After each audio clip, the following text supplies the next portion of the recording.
যদি আপনি জিজ্ঞাসা করতে চান যে বর্তমানে যুক্তরাজ্যের সবচেয়ে বিতর্কিত অর্থনৈতিক নীতি কী, তাহলে আমি উত্তর দিতে পারি যে এটি আধুনিক মুদ্রা তত্ত্ব বা আধুনিক মুদ্রা মডেল, যা আমি বলতে পছন্দ করি, বা কেবল আধুনিক মুদ্রা। এবং আধুনিক অর্থ কেবল বর্ণনা করে যে আপনি এবং আমি যে অর্থ ব্যবহার করি তা আমরা যে বাস্তব বিশ্ব অর্থনীতিতে বাস করি তার অভ্যন্তরে কতটা আক্ষরিক অর্থে কাজ করে। প্রকৃতপক্ষে, এবং কেন্দ্রীয় ব্যাংকারদের কাছ থেকে এই বিষয়ে কোনো বিরোধ নেই, প্রতিবার যখনই কোনো সরকার অর্থ ব্যয় করে, তখন সরকারের ব্যাংক অ্যাকাউন্টটি কেন্দ্রীয় ব্যাংকের সাথে চিহ্নিত করে নতুন অর্থ তৈরি হয় যাতে প্রশ্নবিদ্ধ অর্থ প্রদান করা যায়। ঠিক যেমন আপনার ক্রেডিট কার্ডের স্টেটমেন্ট প্রতিবার কার্ড রিডারে রাখলে চিহ্নিত করা হয়, আক্ষরিক অর্থে কোনো পার্থক্য নেই। এবং তারপর যখন সরকার সেই ওভারড্রাফটটি পরিষ্কার করতে চায় এবং মুদ্রাস্ফীতি নিয়ন্ত্রণ করতে চায়, কারণ অন্যথায় অর্থনীতিতে প্রচুর অর্থ থাকবে, তখন তারা রাষ্ট্রীয় কোষাগারে অর্থ ফিরিয়ে আনার জন্য কর আরোপ করে যাতে তারা যে নতুন অর্থ প্রচলনে রেখেছে তা সীমিত করতে পারে। আধুনিক মুদ্রা তত্ত্ব এটাই বলে। তুমি ভাববে এটা এত যুক্তিসঙ্গত, এত সরল, এত সম্পূর্ণ, এত যুক্তিসঙ্গত যে কেউ এটা নিয়ে তর্ক করতে পারে না। তবুও মনে হচ্ছে সবাই এটা চায়। ডানপন্থীরা এটাকে ঘৃণা করে।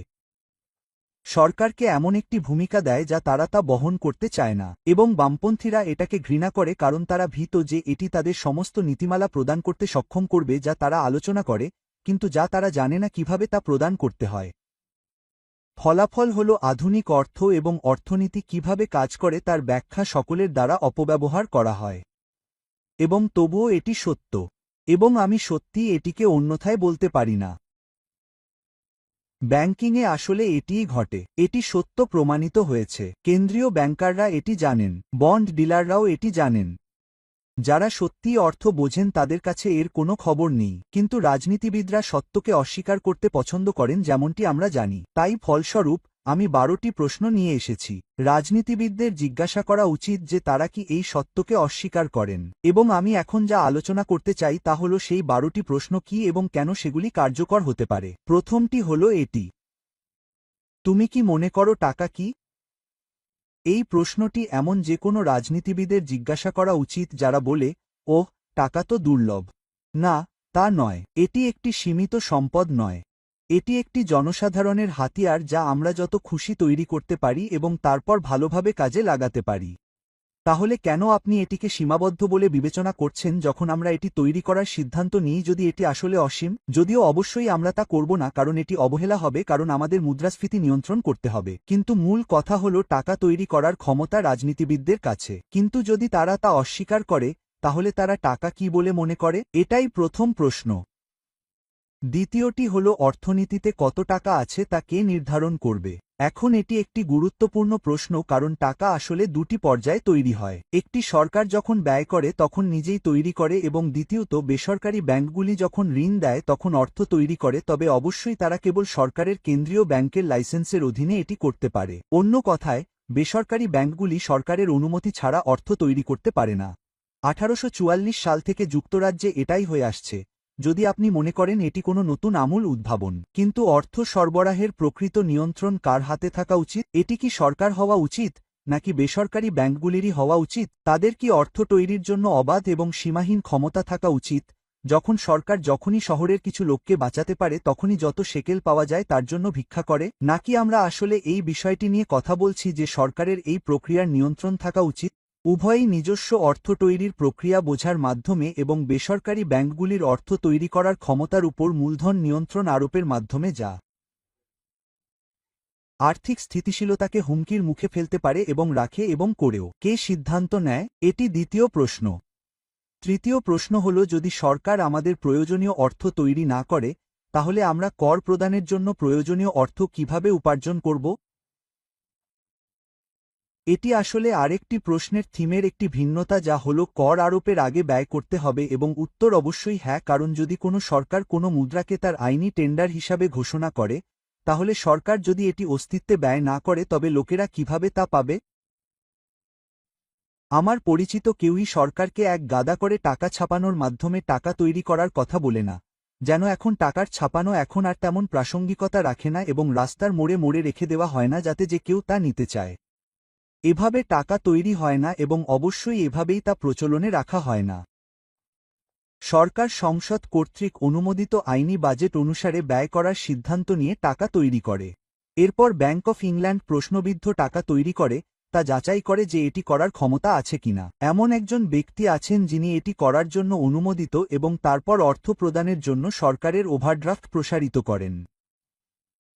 এভাবেই আমাদের অর্থনীতিতে অর্থ তৈরি হয়। প্রক্রিয়াটি শুরু করার অন্য কোনো উপায় নেই। অতএব, আমরা কিভাবে কর প্রদানের জন্য প্রয়োজনীয় অর্থ পাব? আমরা সরকারের কাছ থেকে এটি পাই কারণ সরকার আমাদের সকলের বসবাসের অর্থনীতি থেকে যা কিনেছে তার জন্য অর্থ প্রদান করেছে। অতএব, বাস্তবে, যখন আমরা কথা বলি, ওহ, আমাকে আমার টাকা সরকারকে ফেরত দিতে হবে, তখন আপনি যা ফেরত দিচ্ছেন তা হল সেই টাকা যা সরকার অর্থনীতিতে ব্যয় করেছে যা থেকে আপনি উপকৃত হয়েছেন কারণ এটি আপনাকে পরিষেবা প্রদান করেছে। না, এমন টাকা নয় যা আপনি সর্বদা ব্যবহার করবেন। যদি আপনি এমন একজন ব্যক্তি হন যার কখনো সন্তান হয়নি, তাহলে আপনি নিজে স্কুলে পড়ার সময় থেকে শিক্ষা ব্যবহার নাও করতে পারেন, কিন্তু এর অর্থ এই নয় যে শিক্ষা আপনার জন্য কোনো উপকারী নয়। আপনি যদি একজন নিয়োগকর্তা হন এবং আপনার ব্যক্তিগত চিকিৎসা বীমা থাকে, তাহলে আপনি NHS খুব বেশি ব্যবহার নাও করতে পারেন, তবে এর অর্থ এই নয় যে আপনি NHS থেকে উপকৃত হন না কারণ অবশ্যই আপনার কর্মীরা। তাই মূল কথা হল আপনি উপকৃত হবেন। রাষ্ট্র যা ব্যয় করে তা থেকে সকলেই উপকৃত হয়। তাহলে আমরা যে কর পরিশোধ করি তা আমরা কিভাবে পরিশোধ করব? মুদ্রাস্ফীতি রোধ করার জন্য সরকার যে অর্থ পুনরুদ্ধার করে তা থেকে আমরা এর জন্য অর্থ প্রদান করি। সরকার আমাদের সেই অর্থ প্রদান করে যা আমাদের প্রাপ্য কর প্রদানের জন্য প্রয়োজন। এটি কিছুটা অবাক করার মতো ধারণা, তবে সত্যটি হল এটি সত্য। চতুর্থ প্রশ্নটি কি? যদি আমরা সবসময় যুদ্ধ, ব্যাংক বেলআউট এবং কর্পোরেট ভর্তুকিগুলির জন্য অর্থ খুঁজে পেতে পারি, তাহলে হাসপাতাল, বাড়ি এবং যত্নের জন্য অর্থ কেন পাব না? এবং এখানে উত্তর হল, অবশ্যই আমরা পাব। যুদ্ধ বা ব্যাংক বেলআউট বা কর্পোরেট ভর্তুকিগুলির জন্য অর্থ খুঁজে বের করার মধ্যে কোনো পার্থক্য নেই। এবং অবশ্যই, আমরা 2008 সালে ব্যাংক বেলআউট এবং কোভিডের সময় কর্পোরেট ভর্তুকিগুলিতে প্রচুর অর্থ ব্যয় করেছি, কিন্তু আমরা এখনও দাবি করি যে আমরা হাসপাতাল, বাড়ি এবং যত্নের জন্য অর্থ খুঁজে পাচ্ছি না। আমরা পারব। এটি কেবল পছন্দের উপর নির্ভর করে, অন্য কোনো কিছুই পার্থক্য ব্যাখ্যা করে না। আমরা যদি চাইতাম তবে আমরা সর্বদা এই জিনিসগুলির জন্য অর্থ খুঁজে পেতে পারতাম, এবং আমরা বুঝতে পেরেছিলাম যে অর্থ কিভাবে কাজ করে। তাহলে পঞ্চম প্রশ্নটি কি? আমরা যখন সরকারকে আর্থিকভাবে সীমাবদ্ধ বলে মনে করি তখন কে লাভবান হয়? কারণ সরকারগুলি তাই করে। র্যাচেল রিভসের তার আর্থিক নিয়ম রয়েছে। তার সমস্ত টোরি পূর্বসূরিদের আর্থিক নিয়ম ছিল। তারা সকলেই ভান করে যে তারা ব্যয় করতে পারে না কারণ বাজার তাদের অনুমতি দেবে না এবং অর্থের অভাব রয়েছে এবং তারা কেবল সেই অর্থই অর্থনীতিতে ফিরিয়ে আনতে পারে যা বেসরকারি খাত তাদের দেবে, যা একটি সম্পূর্ণ স্তূপ। তারা কঠোরতার একটি আখ্যান তৈরি করে, দাবি করে যে এটি একটি প্রযুক্তিগত অনিবার্যতা এবং রাজনৈতিক পছন্দগুলি দাবি করে যে তাদের আমাদের জন্য উপলব্ধ পরিষেবাগুলিকে সীমাবদ্ধ করতে হবে। অর্থাৎ সম্পদের স্বার্থ সংরক্ষণ সম্পর্কে। এটি ডানপন্থী অর্থনীতিবিদদের স্বার্থ সংরক্ষণ সম্পর্কে যারা রাষ্ট্রকে ছোট করতে চান। এটি লন্ডন শহরের মঙ্গল সংরক্ষণ সম্পর্কে। কিন্তু এটি আপনার বা আমার মঙ্গল সংরক্ষণ সম্পর্কে নয়। কঠোরতা হল একটি প্রযুক্তিগত পছন্দ যা রাষ্ট্রের ক্ষমতার সম্পূর্ণ ভুল উপস্থাপনের উপর ভিত্তি করে দাবি করে যে অর্থের সরবরাহ সীমিত এবং কঠোরতা প্রয়োজনীয়, যখন বাস্তবে এটি কখনো হয় না। প্রশ্ন ষষ্ঠ কি? বেকারত্ব থাকলে কে এটি বেছে নেয়? এখন অনেকের কাছে এটি একটি অদ্ভুত প্রশ্ন বলে মনে হয়। কেউ বেকার থাকতে পছন্দ করে না, তারা চাকরি চায়, এবং বাস্তবে বেশিরভাগ কোম্পানি মানুষকে বেকার করতে পছন্দ করে না। আমি সত্যিই মনে করি এটি সত্য। আমি যাদের চিনি তাদের বেশিরভাগই যারা কোম্পানিতে লোকদের বেকার করতে হয়েছে এবং আমি আমার ক্যারিয়ারে এটি করেছি তারা এই প্রক্রিয়াটিকে ঘৃণা করে। তারা বুঝতে পারে যে তারা কি যন্ত্রণা দিচ্ছে। তাদের বেশিরভাগই মানুষ। তারা বেকারত্ব তৈরি করতে চায় না। কিন্তু যদি বেকারত্ব ঘটে এবং বেকারত্ব বৃহৎ পরিসরে ঘটে, অন্য কথায়, এটি পদ্ধতিগত এবং কেবল একটি নির্দিষ্ট স্থানীয় ব্যর্থতার কারণে নয়, তাহলে কে বেকারত্ব তৈরি করতে বেছে নিয়েছে? উত্তর অবশ্যই সরকারের আছে কারণ তারা অর্থনীতিতে পর্যাপ্ত অর্থ প্রবেশ করায়নি যাতে সেই অর্থনীতিতে উপলব্ধ সমস্ত সম্পদ সর্বোত্তমভাবে ব্যবহার করা যায়। যে সম্পদগুলি ব্যবহার করা হয় না তার মধ্যে একটি হল অবশ্যই সেই সব মানুষ যারা নিজেদেরকে কর্মচারী হিসেবে উপস্থাপন করতে চায়। তাই সরকার যখন খুশি পূর্ণ কর্মসংস্থান প্রদানের জন্য অর্থ তৈরি করতে পারে, এটি একটি বিকল্প। যখন আমরা বুঝতে পারি যে এটি অর্থ তৈরি করতে পারে, তারা সকলের জন্য কাজ এবং মর্যাদা নিশ্চিত করতে পারে, কিন্তু তারা তা করে না। সুতরাং যদি একটি অর্থনীতিতে বেকারত্ব থাকে তাহলে কে এটি বেছে নেয়? উত্তর হল এমন একটি সরকার যারা অর্থ বোঝে না। প্রশ্ন সপ্তম কি? আচ্ছা, এটি একটি বড় বিষয়। আমরা কি বৃহৎ এবং টেকসই সরকারি বিনিয়োগ ছাড়া জলবায়ু ভাঙ্গন মোকাবেলা করতে পারি? এবং উত্তরটি খুব স্পষ্টভাবে না, আমরা পারি না। আমাদের জলবায়ু বিপর্যয় ঘটেছে কারণ বেসরকারি খাত ব্যর্থ হয়েছে। অর্থনীতিবিদরা যেমনটা বলবেন, বেসরকারি খাত জলবায়ুকে বাহ্যিক প্রভাব হিসেবে বিবেচনা করেছে, এমন কিছু জানিয়ে তাদের চিন্তা করার দরকার ছিল না। অর্থনৈতিক তত্ত্বে প্রকৃতির একটি বিনামূল্যের উপহার, এমন কিছু যা আমরা কোনো পরিণতি ছাড়াই কাজে লাগাতে পারি। এখন আমরা জানি যে এর সবই আবর্জনা ছিল। জলবায়ুকে এভাবে ব্যবহার করার জন্য আসলে বিশাল খরচ ছিল। কিন্তু যদি আমাদের পুরো বেসরকারি খাতকে এমনভাবে তৈরি করা হয় যাতে আমরা জলবায়ুর উপর যে খরচ চাপিয়ে দেয় তার জন্য দায়ী না হই, তাহলে অবশ্যই কেবল সরকারি খাতই পরিস্থিতি পরিবর্তন করতে চলেছে। তবে আমাদের কাছে একটি বিকল্প আছে। সরকার আমাদের প্রয়োজনীয় ভবিষ্যৎ প্রদান করতে পারে যদি তারা সেই ঘাটতি তৈরি করতে চায় যা দিয়ে সঞ্চয় করতে চায় এমন লোকেরা তৈরি করতে চায়, কারণ সেই ঘাটতি তাদের আক্ষরিক অর্থেই সরকারের সাথে সঞ্চয় করার সুযোগ দেয়। বিশ্বের বেশিরভাগ অর্থনীতিতে বেশিরভাগ মানুষ এটিই করতে চায় যেখানে প্রমাণ রয়েছে যে সমস্ত সঞ্চয়ের ৮০%-এরও বেশি সরকার সমর্থিত সঞ্চয় যানবাহনে থাকে। তাহলে ৮ নম্বর প্রশ্নটি কি? আসলে মুদ্রাস্ফীতির কারণ কি? এবং উত্তর হল এটি খুব বেশি সরকারি ব্যয় নয়, বরং এটা কর্পোরেশন এবং জমিদারদের দ্বারা বাজার ক্ষমতার অপব্যবহার। আসুন এই বিষয়ে স্পষ্ট করে বলি। আমার জীবদ্দশায় এবং আমি এখন জীবিত বেশিরভাগ মানুষের চেয়ে বয়স্ক প্রায় সমস্ত মুদ্রাস্ফীতিই আমরা দেখেছি, যা একটি আশ্চর্যজনক সত্য যা আমাকে মেনে নিতে হবে। কর্পোরেশন বা জমিদার বা বিশেষ করে ব্যাংকগুলির দ্বারা বাজার ক্ষমতার অপব্যবহারের কারণেই এটি ঘটেছে। বেশিরভাগই ঘটেছে কোনো কোম্পানি কোথাও না কোথাও মানুষের প্রয়োজনীয় বাজারগুলিতে সম্পদ বঞ্চিত করার কারণে। সেটা ছিল ১৯৭০-এর দশকে তেল। ইউক্রেনে সাম্প্রতিক যুদ্ধের সময় তেল এবং গ্যাস। কোভিডের কারণে পুনরায় খোলার সময় লোকেরা যে রান্নাঘর বা গাড়ি কিনতে চেয়েছিল তা তারা আক্ষরিক অর্থেই পেতে পারত না, কারণ তারা যখন পার্ক করতে চেয়েছিল তখন তারা শারীরিকভাবে উপলব্ধ ছিল না। আমরা তাদের নগদ অর্থ দিয়ে থাকি যাতে তারা যা দাবি করেছিল তা পেতে একটি বিডিং যুদ্ধের ফলস্বরূপ দাম বাড়িয়ে দেয়। অন্যান্য সময়ে এটি কর্পোরেট লাভের আধিক্য বা অত্যধিক সুদের হারের ফলাফল, কারণ অত্যধিক সুদের হার নিজেই মুদ্রাস্ফীতিমূলক।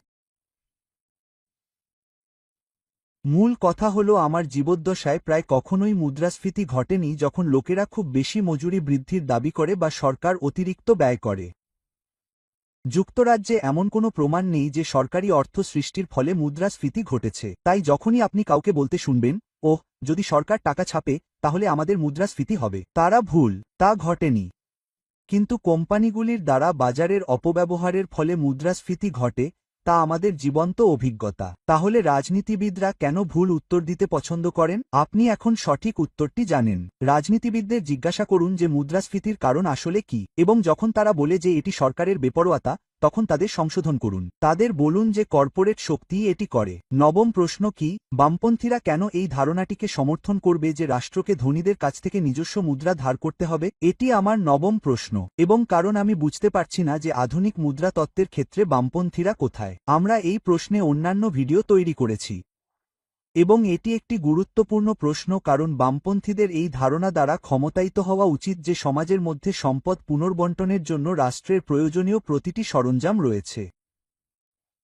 অর্থ সৃষ্টি থেকে যা ব্যয়কে ফলাফল অর্জনের জন্য নির্দেশ করে এবং কর আরোপ করে যা মুদ্রাস্ফীতি নিয়ন্ত্রণ করতে এবং একই সাথে আয় ও সম্পদ পুনর্বণ্টন করতে ব্যবহার করা যেতে পারে। এটি বামপন্থীদের স্বপ্ন, এবং এই কারণেই ডানপন্থীরা আধুনিক মুদ্রা তত্ত্বকে ঘৃণা করে, কারণ তারা দেখতে পারে এটি কি সক্ষম করে।